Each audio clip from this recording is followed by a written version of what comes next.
Hello and welcome to another episode of our oncology podcast series, Onc Now, with me, your host, Dr. Jonathan Sackier.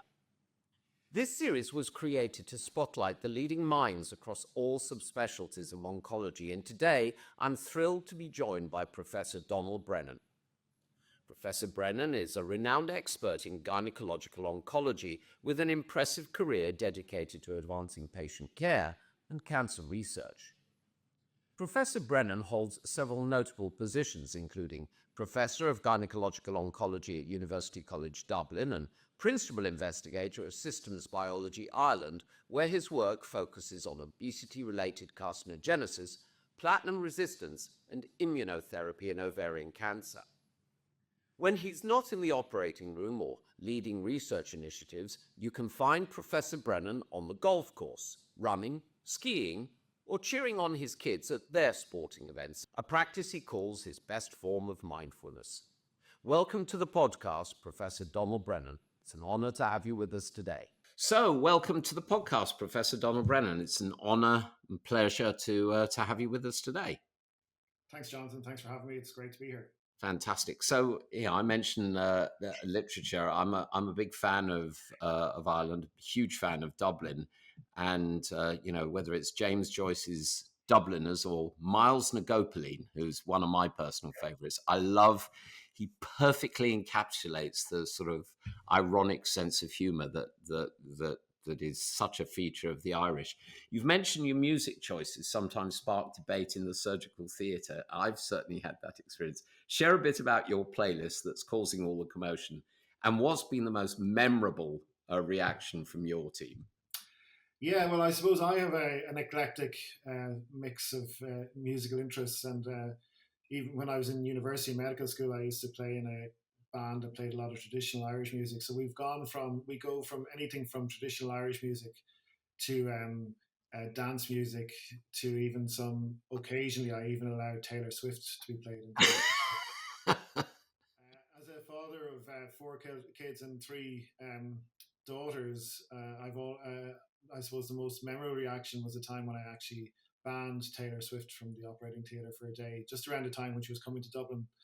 And many of my amazing theatre staff are from the Philippines, and they found this very, very upsetting. So we had a standoff, and of course we had a long case, and you can imagine that halfway through the case, the Taylor Swift playlist started, and it didn't stop. So there was a lot of commotion, but obviously it was all done in a very safe manner, and it's all, I suppose, about building that team spirit in theatre.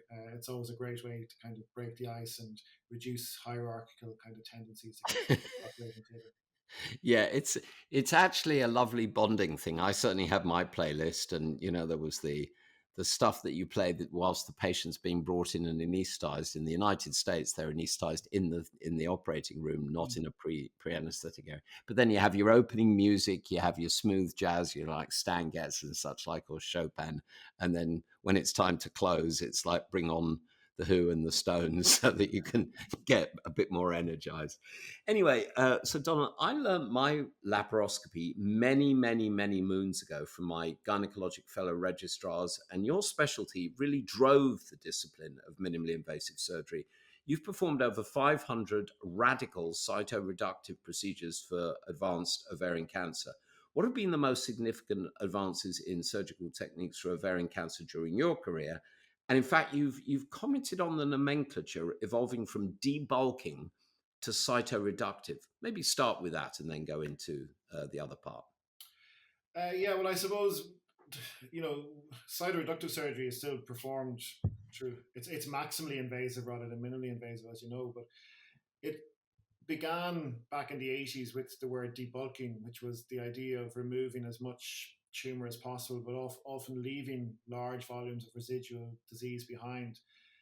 And over, I suppose, the last 20 years, the biggest advance has been this move towards what we now call complete macroscopic resection or complete cytoreduction. And myself and my great friend, Brendan Moran, who's a cytoreductive surgeon based in Basingstoke, a colorectal surgeon, has spent many evenings discussing the fact that debulking really doesn't describe the degree of surgery, the technical, the technical difficulty, but also the rationale behind the idea of removing all visible tumor. And that's why we've moved towards cytoreduction. as a more, I suppose, accurate description of where we are at.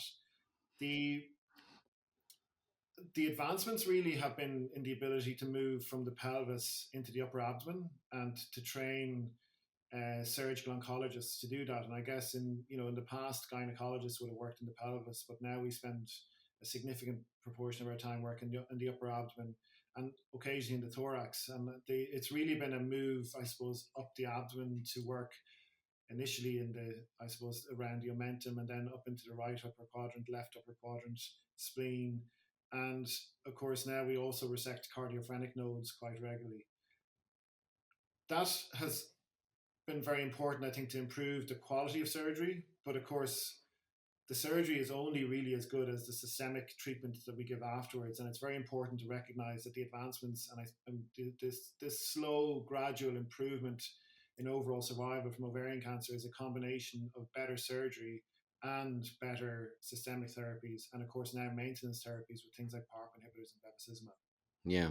Well, I want to come on to one of the therapeutic regimes in a second, but just briefly to ask you about earlier diagnosis. Haven't we got to start trying to find this disease earlier?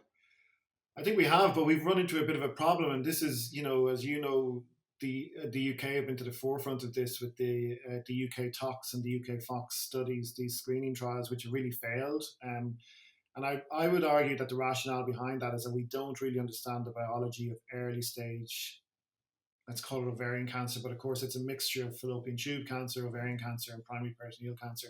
Right. And I think, unlike, say, for example, cervical cancer, where we have a very clear understanding of the cause of cervical cancer as being HPV, the progression from precancerous lesion to the cancer being a slow event, really, and of course the ability to intervene and prevent that.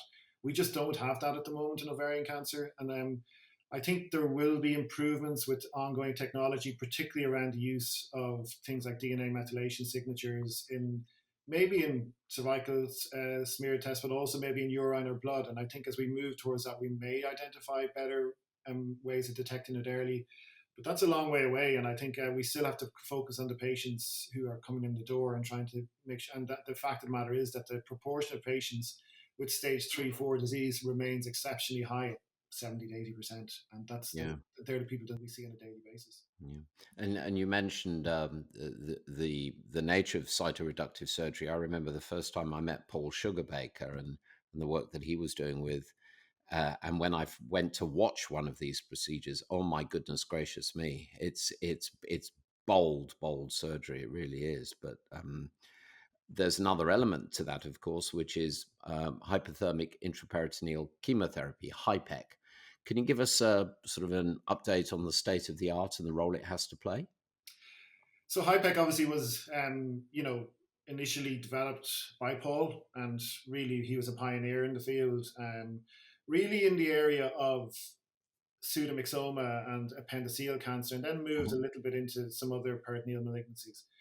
And of course, as you and your listeners know, it's basically instilling hyperthermic chemotherapy, usually between 40 and 42 degrees, into the abdominal peritoneal cavity for a period of between 1 hour, or an hour and 60 and 90 minutes at the end of surgery. And I think the first thing to say about HIPEC is that it really is not a replacement for poor quality cytoreductive surgery. I would say it's an adjunct to good quality cytoreductive surgery, and it's really only effective if you perform a complete cytoreduction. In ovarian cancer, it has been a hugely controversial area, mainly because of the fact that I think adjuvant intraperitoneal chemotherapy got quite a bad name, and you've got to remember, got quite a bad rep, and you've got to remember that still the Armstrong trial, published many years ago now, which looked at IP cisplatin in the adjuvant setting, still shown far and away some of the greatest overall survival benefit that we ever saw in the disease. However, it was never adopted, as adjuvant IP chemotherapy is very hard to give, and we had a lot of problems with, particularly port problems with port infections.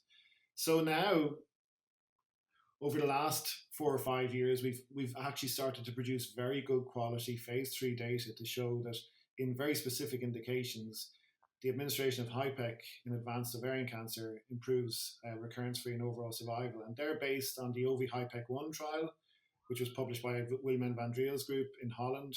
And they showed very clearly that in patients who had neoadjuvant chemotherapy, who had responded to neoadjuvant chemotherapy after 3 or 4 cycles with interval cytoreduction, had HIPEC and had adjuvant chemotherapy, there was a significant recurrence-free and overall survival benefit. We're currently performing the OV-HIPEC-2 study, which is repeating the same study in the upfront setting, so in chemo-naive patients before they've had chemo. And just a couple of weeks ago, we had publication of the CHIPOR study from France, led by Oliver Glellen, who is in Lyon, and that showed very clearly that there was a survival benefit in patients who had surgery after first-line platinum-sensitive recurrent disease.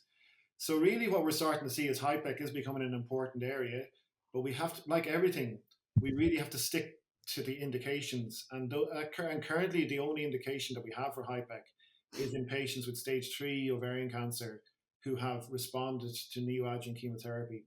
And I suppose as we move towards the other studies coming on board, we'll expand those indications. Yeah, absolutely. Thank you for that. We'll put some comments in the show notes. Perhaps if you can send us some links to relevant studies, we can add them to the show notes so that our listeners can do relevant further reading. So, Donal, your research has highlighted the link between obesity and cancer development. Would I be wrong to assume that diagnosis tends to come later in the disease course in the obese? We certainly, I know as a surgeon that, if you have an acute abdomen, it's harder to perform a physical examination and to reach a conclusive diagnosis in the obese. Can you share how this connection influences treatment strategies, particularly in endometrial and ovarian cancers, and make a comment on my assumption? Am I right, wrong, or somewhere in between? Well, we might start with the easy one, which is like the ovarian cancer. So ovarian cancer in people living with obesity is a challenge, as you say, from a surgical perspective. And I would be very, very sure that it's probably associated with a delay in diagnosis because, of course, of the kind of the insidious nature of the symptoms. And the other issue with ovarian cancer in people living with obesity is, of course, that sometimes the dose of chemotherapy can be capped based on obesity, so they may not be getting full adequate treatment. Right. But really, the obesity and cancer story is completely endometrial cancer completely kind of demonstrates the obesity and cancer story. It is the most commonly associated cancer with obesity. Endometrial cancer, if you look at it, it has almost a dose response element to it. So if you have a BMI of 45, your risk of developing endometrial cancer is 7 times greater than a person who's a BMI of 25. And if you lose weight, that risk reduces again. As a result of the increasing levels of obesity around the world, we're looking at a 15 to 20% increase in the prevalence of endometrial cancer in the next 10 years. And in fact, what we're starting to see is that endometrial cancer death rates are actually starting to overcome ovarian cancer death rates. So this is a real public health issue. The big issue, I guess, is that endometrial cancer often presents early, as you know, with postmenopausal bleeding. So really, it isn't that obesity is associated with more advanced disease in the endometrial setting, but it has huge problems with I suppose, delivering appropriate therapy. Surgery in people with high BMI can be very difficult. In certain cases, it's not possible. And obviously, now that we've moved towards minimally invasive surgery, technically this can be quite challenging because patients require deep reverse Trendelenburg position, and this can be a huge challenge for the anaesthetists who are looking after these patients. But with the robot in particular, we are performing surgery on patients with BMIs of 45 to 55 to 60 on a regularly routine basis. I guess the big issue that I find with that isn't the cancer, it's the long-term health impact in the fact that most of these patients will die of cardiovascular disease or stroke or heart attack or complications of diabetes. And I often find that the endometrial cancer diagnosis is really a chance. It's like a learning moment to try and institute some lifestyle changes so that you can actually reduce this patient's long-term health burden. Because oftentimes you'll cure their endometrial cancer with surgery alone. Do you think we're doing a good enough job getting that message out there? I mean, I talk to patients, frequently about their lifestyle choices and their decisions. sometimes even doctors. I have doctor friends who've got issues with obesity, and trying to get them to register that there's more than just the musculoskeletal and the cardiothoracic, the cardiovascular implications, but the oncologic implications. Are we doing a good enough job, do you think? So it's a communication challenge sometimes, isn't it? Like, because I always say we want to educate and not alienate. And that can be a challenging position for people living with obesity, because they have been often alienated by what I would say are very old-fashioned and sometimes archaic approaches to obesity, which I consider a disease rather than a lifestyle choice in many cases. The relationship between obesity and cancer, in my view, is one of the single biggest public health issues facing the Western world and starting to face the developing world at present. And I firmly believe that within the next 15 to 20 years, obesity will be the single greatest carcinogen in the Western world. And how we communicate that is really, really important. And I suppose one of our research areas is trying to understand that mechanism, because until we understand that mechanism, it's very hard to institute public health initiatives to try and educate people, irrespective of whether they're healthcare professionals or normal public people, who aren't healthcare professionals. That mechanism still isn't clear, and until it is, it'll be very like the smoking and cancer story in the 50s and 60s. Yeah. But I do think that we have to work with people living with obesity, and we've done some of this work to find a common language so that we can have these conversations, so that, as I say, we educate and we don't alienate. Because once that relationship breaks down, it's very hard to reinstitute it again, as every doctor knows, and it has happened to every doctor that relationship can break down from time to time, and often it's due to, I think, language that's not. It's never done it's never done in a way that's meant to cause that effect. But the misuse of language can be a huge problem in this area. Yeah. I've certainly had that experience myself and struggled to find the right words to have a dialogue with a patient. I remember seeing a woman who came to see me with fecal incontinence, but what she was, hugely morbidly obese, and her issue was she could barely walk, and when she had a call to stool, it would take her forever to get to the toilet, and that was the issue solely. Her anal rectum was completely normal. But you make a great point. But just on that note, I have a very good friend who runs he's a lead for obesity services here in Ireland, and he tells a very interesting story of a lady that they brought in to an inpatient setting, restricted her caloric intake to less than 1,500 calories a day for 6 weeks. She was completely adherent to the regimen, and she did not lose 1 kilo. So but she did get a lot of rehab, and she got to walk again and things like that. So I think it is a very complex area, and I think it's it's very interesting to see when you hear these stories to understand it. And I think the whole understanding of obesity and the gut-brain axis from how we kind of work on that from a pharmacological perspective will give us a lot more information in that area. Yeah, it's going to be interesting to see the impact of GLP-1 drugs on the incidence of cancer. And if anyone didn't see it, I highly recommend watching the highlights of the opening monologue to the recent Golden Globes, where a female comedian, Nikki Glaser, welcomed everyone. This is in Los Angeles, right? Welcomed everyone to the International Congress for GLP-1 drugs, which I thought was brilliant.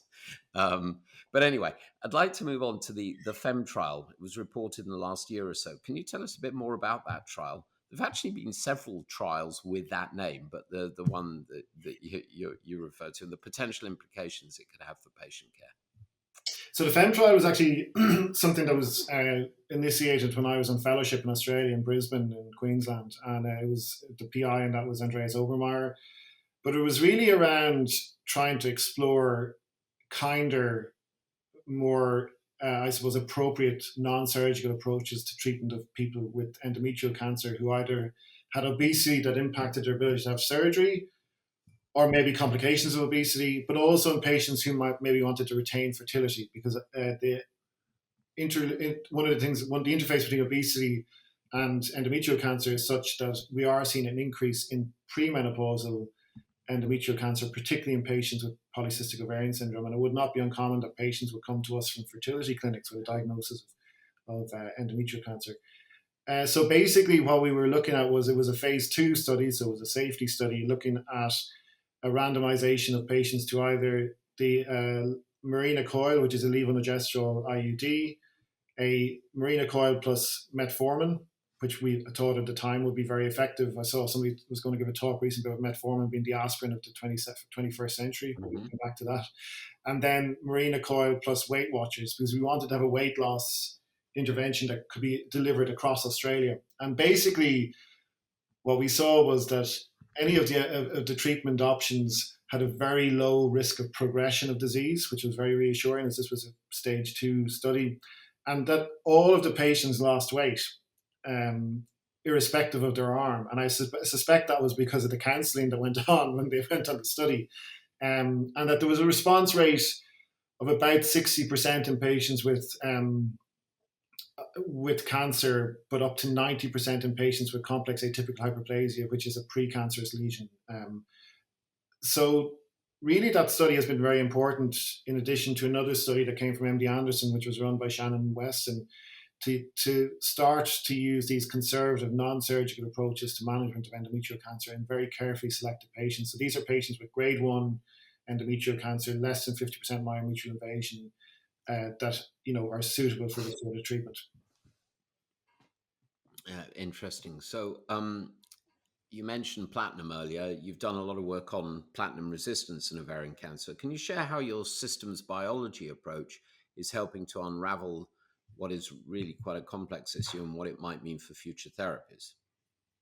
So yeah, this is the big area in ovarian cancer, I suppose, that is really becoming very exciting, particularly with the development of antibody drug conjugates. And platinum resistance, for those maybe who aren't fully up to date, is the end point of most high-grade serous ovarian cancer after multiple lines of treatment.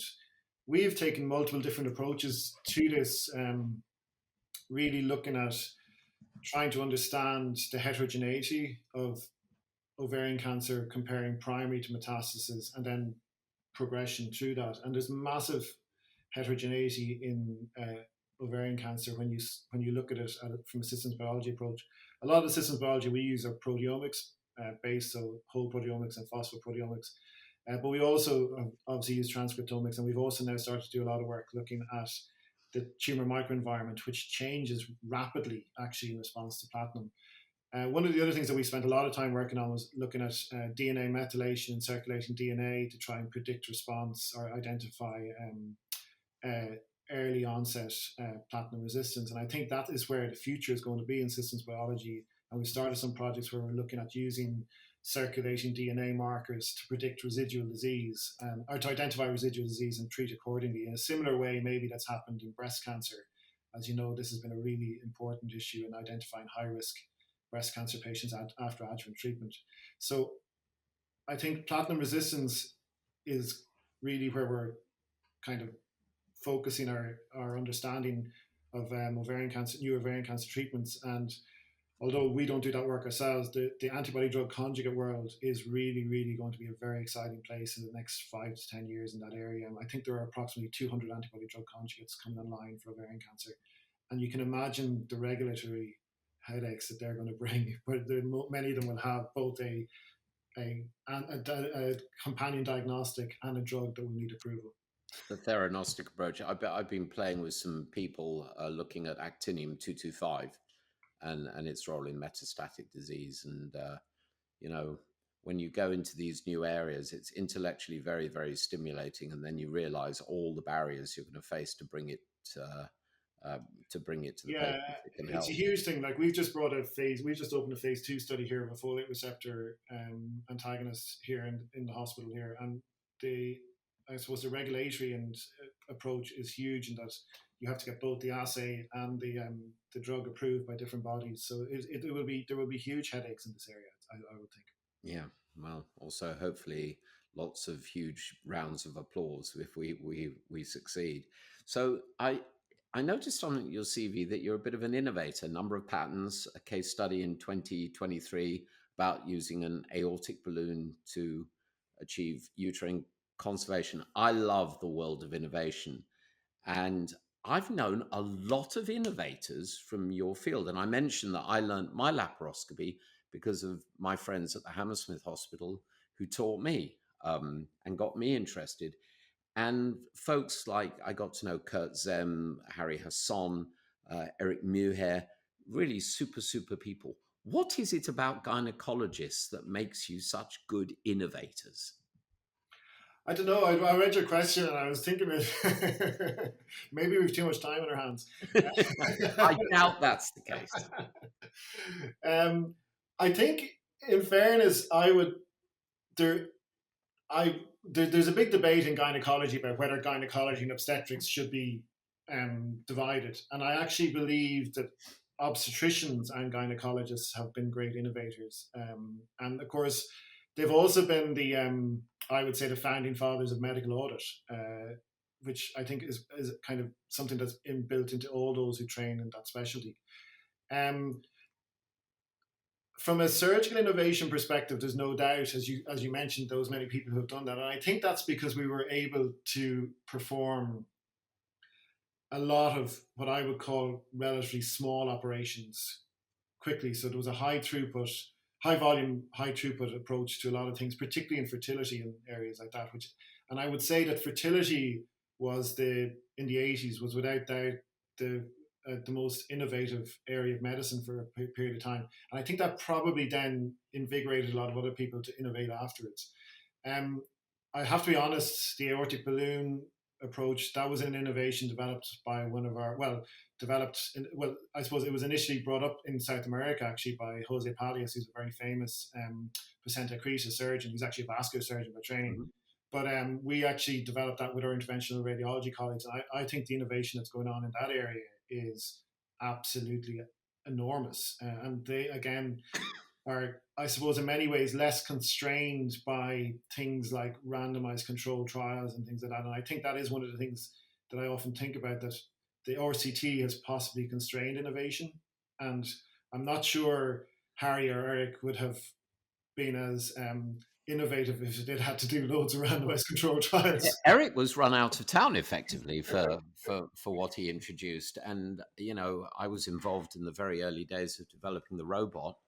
And one of the first presentations I gave, the audience were, should we say, less than kind, because they, if it's obvious, it's too late, right? We by challenging the status quo, that's how we drive innovation, and we should be constantly inquiring and constantly pushing the boundaries. But yeah, I've got a great deal of regard for your specialty, and as I say, I owe my career to gynecologists. So changing the subject, you've written obviously about a lot of different things, and lots of stuff grabbed my attention. One was a study published last year, 2023 actually.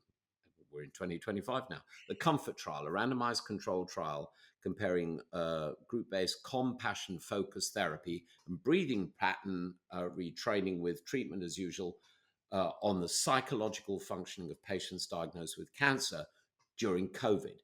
Talks about having a more global view about how to be a truly caring doctor while devoting time and effort to so-called high science. I'm with you on this, by the way. I think that, Osler said it, a good doctor should be able, available, and affable. And the last was the most important. So talk to us a little bit about that work. Yeah, so this is something, you kind of walk through life and you meet people who are important, and they kind of turn your head to something that you may never have thought you'd get involved in. I can tell you, most of my friends who noticed that I was involved in a trial about compassion-focused therapy, they start laughing and say, "What's happened to him?" But I think one of the most important things in life are mentors, and I was lucky to have very many really good mentors. But I actually, a bit like you, at the end of my gynaecology training, I did a fellowship in colorectal surgery, and I had a mentor, Sanjeev Naidu, in Brisbane, and he used to have a great saying. He said, "We're doctors first and surgeons second." And I always kind of took that with me as saying, this is a really important thing to kind of tell and to try and mentor to people. So the COMFORT trial came as a result, I suppose, of a lot of patient and public involvement work that we had done around the impact, the psychological impact of both cancer and placenta accreta, and how we weren't really able to develop very good ways of treating that. And during COVID, there was a grant call, and we had just appointed a really, really dynamic psycho-oncologist, Sinead Lynch, who came to me and said she wanted to do some research. And I said, well, if you want to do research, you've got to do a trial because otherwise we're never going to get anywhere. So we dreamt up this trial, and this trial was really on the back. This was on the back of a bar mat, not in a pub in Dublin. And we came up with this approach, this randomized trial of this online compassion-focused therapy and breath retraining. And actually, the study has been presented internationally and has been submitted for publication. It was a very positive study. It met its primary endpoint. But from whatever about the benefit for the patients, the benefit to a surgeon to kind of diverge into something slightly different is huge because it allows you to learn a whole new area, maybe not in great depth, but you can actually get it. You can get a much better understanding, but also it has allowed us to move into other areas. So we've finished another trial called the Menopause After Cancer trial, looking at survivorship and different interventions for menopause after cancer. And we've also we're about to finish a trial called the Sleep After Cancer trial, the SAC study, which is using cognitive behavioral therapy to treat insomnia and cancer. And whilst as a surgeon, these may not seem like really important issues, to patients, these are the key issues. And I think that's where we need to focus our research going forward.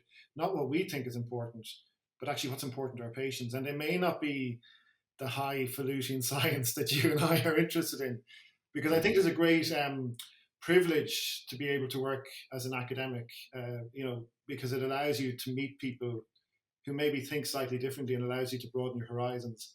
But being involved in those sort of survivorship studies has been, in my opinion, the most empowering thing I've actually got to do, because to see the benefit it has for patients is really, really, really, really kind of encouraging and gives you a lot of hope going forward. Yeah, thanks for that, Donal. I mean, part of our training is that we are taught to be very pragmatic, to be very linear, to be very, what comes next.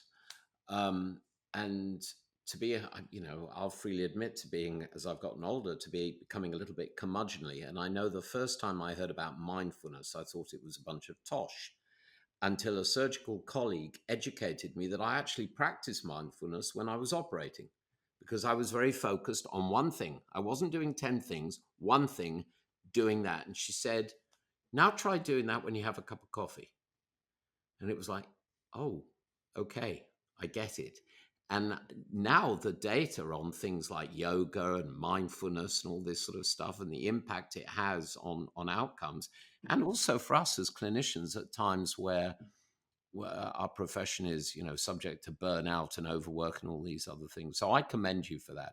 And I guess as we sort of tail towards the end of this conversation, Donal, tell us about some of the biggest challenges and conversely, the biggest opportunities in gynecological cancer research that you can see at or over the horizon over the next few years. Yeah, so and I agree with you. And I think actually one of the challenges is, one of the biggest challenges is staff burnout. And I think I, like you, didn't understand a lot of that until you start to manage a large staff and you realize you have to understand these things in more detail. And coming back to your point before we go on this, I totally understand the idea of psychological flow, and operation is definitely a flow state. And I think we're very privileged to be allowed to do that on a regular basis. And I think that probably helps a lot of us avoid or even treat low-grade burnout. With regards to the real challenges in gynecological cancer research over the next decade, I suppose I would look at those as being both infrastructural and then scientific. And from an infrastructural point of view, I think we're in a very lucky place in Europe with the things like the European Cancer Mission, and we really have to be coordinated as a group to try and push forward and be really to the forefront of those big funding opportunities and develop networks of research so that we can really push things forward. And when we compare our outcomes, particularly, I think we have to be very grateful to all of those clinical trialists who have come together to produce really good phase 3 level data in gynecological oncology, which is actually, in my humble opinion, much more evidence-based than some other cancers with regards to actually having evidence-based trials for things like secondary cytoreductive surgery, for HIPEC, for all these things where we've gone and done the trials, even for lymph node dissection in ovarian cancer. So we need to push that forward, but I think we need to reduce our reliance on the randomized control trial. We need to move towards more population-based real-world data so we understand what happens to all those patients who don't go on clinical trials, because we've become completely obsessed with the idea that the clinical trial is I suppose, the holy grail, and in some ways it is. But unfortunately, in my practice, and I'm sure in many other practices, the vast majority of the patients who come into my practice would not get on a clinical trial because they wouldn't meet the inclusion criteria. And we need to find ways of developing research approaches to look after those people who maybe have lots of complex comorbidities, or maybe have issues around previous cancers, and they would never go on a clinical trial. Having said that, my view is that we have to really understand, coming back to that idea, the FeMMe trial, kinder, more caring, I suppose, in some ways, safer approaches to treating cancer. And sometimes they will be non-surgical, but obviously then I do believe that surgery will have to be at the core of that. And I think surgical research is a much more difficult discipline than research into chemotherapy or medical research, because of the lack of pharma funding. And we really need to push surgical research going forward. Innovators are great, but evidence is really important as well. Yeah. I heard another doctor say evidence is really great, but my experience trumps that. So, and I know that AI and the sort of virtual controls might accelerate things, but I'm so frustrated in all fields by how the reliance on the phase 3 double-blind randomized control placebo-controlled trial is stultifying advances and getting treatments that can help real patients in time. It takes too long, and we've got to accelerate. I do think, though, that maybe that's where AI will come in, where we can really get real world data, and that maybe that will be a really important issue. And I understand at European level there is a push towards that, and I applaud the regulators for trying to get that data. Yeah. So, Donal, I always like to ask guests for if they had, you're in the land of the leprechaun. I don't know if leprechauns grant wishes, but if they did, and you could have 3 wishes to improve gynecological cancer work, what might you wish for? Well, in the ovarian cancer leprechaun maybe, but obviously the leprechaun is screening for ovarian cancer. Identifying patients with either early stage or at high risk of ovarian cancer and intervening. I would love if I didn't have to spend 7 or 8 hours doing a cytoreductive operation on a regular basis, and we were able to do a much more straightforward intervention. So I think that is ultimately the holy grail. I think worldwide, I would love to see access to HPV vaccination for all women. We have a disease in cervical cancer that we haven't talked about that is completely preventable. Yeah. And we have a massive inequity around the world with regards to who can access that intervention. And unfortunately, those who need it most are least likely to get it. And I really think as a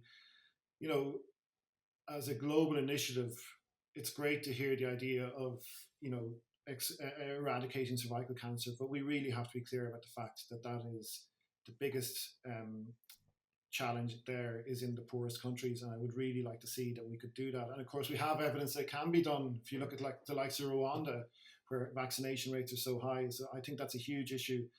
And I think the third thing will be that we really put the patient at the center of all we do, and we become even more patient-centered. And I think if we can become as patient-centered as possible, we will really understand what the problems are, and we'll fix them in an evidence-based fashion. So I think we've got good at that, but we can get better at putting the patients at the center of the discussion with regards to cancer treatment, patient care, and research, and listening to the patients and developing that true partnership. The lived experience of any cancer treatment far out trumps what you and I might have learned from a book. And of course, there's a great saying, which I quote all the time. We know an awful lot about disease, but I don't know anything about the illness of ovarian cancer or the illness of cervical cancer or the illness of endometrial cancer. And I need to listen to my patients to hear that. Yeah, eloquently said and bang on target. Sadly, that's all we've got time for today. I'd like to thank you for being with us today on this episode of Onc Now. It was a real pleasure chatting with Professor Donal Brennan. You're a gent, and I hope the next time I'm in Dublin, we can share a pint of the black stuff with or without alcohol. Well, we can decide on the day. Lovely having you here, Donal. Thank you so much. Thanks for having me. Well, I hope you enjoyed that episode of Onc Now, our bi-weekly podcast. If you did enjoy it, please consider subscribing on Apple Podcasts or Spotify or wherever you get your podcasts so you never miss an episode. And please like us on social media and tell your friends and colleagues. And check out our archives because they're growing. And please join us in 2 weeks for another fascinating episode. Until then, I'm your host, Dr. Jonathan Sackier. Please, everyone, stay safe, stay well, stay curious. Bye for now.